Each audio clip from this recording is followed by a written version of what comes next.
Hello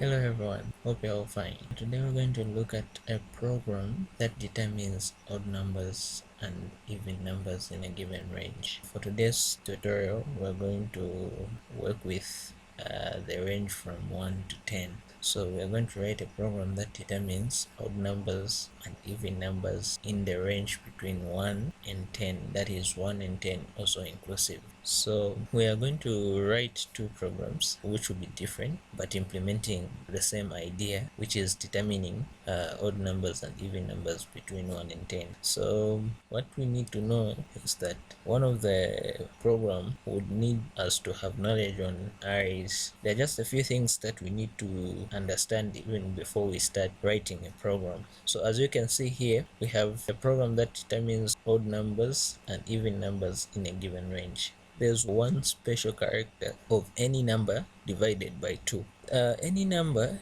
divided by 2, it will give us a remainder of either 0 or 1. This characteristic would help us to determine which numbers are odd and which numbers are even. So we're going to head direct to the IDE. We are going to create a project, create new Java project, and this new Java project we're going to call it odd even. Click finish. Here click don't create. Our project has been created. We create a class, and this class is going to be called odd even class, and we'll also include the public main method.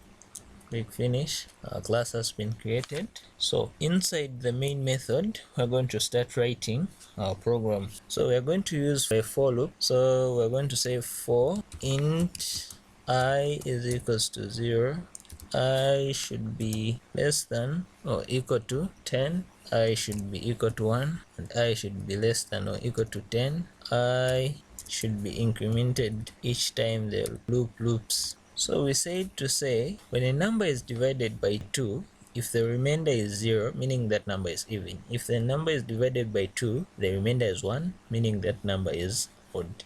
So we're going to put an if statement to check this condition. If a number that is on I modulus 2 is equal to 0, if it is equal to 0, meaning we should print a statement system.out saying this number is even. Printf, we're going to use printf is even. This number should come from I. So here, since we only have two conditions, this one will be else. We should print this similar statement, but this time it should state that the number is odd. So we're just going to apply some little formatting here and also here. When we run this program, we'll be able to see to say those numbers which are even, they will be printed, and a statement at the end will be written this number is even and this number is odd, depending on whether the number is odd or whether the number is even. So this is one way you get to write a program which prints numbers which are even and which are odd. So this is the first program that we've written which is able to do that. So let's run this program and see what the output would be. As we can see here, we have 1 is odd, 2 is even. So all the numbers from 1 to 10 have been printed, and the statement is also written whether the number is odd or whether the number is even. So we'll get to the second method after this one, which is also able to do the same, but it is requiring us to have knowledge on arrays.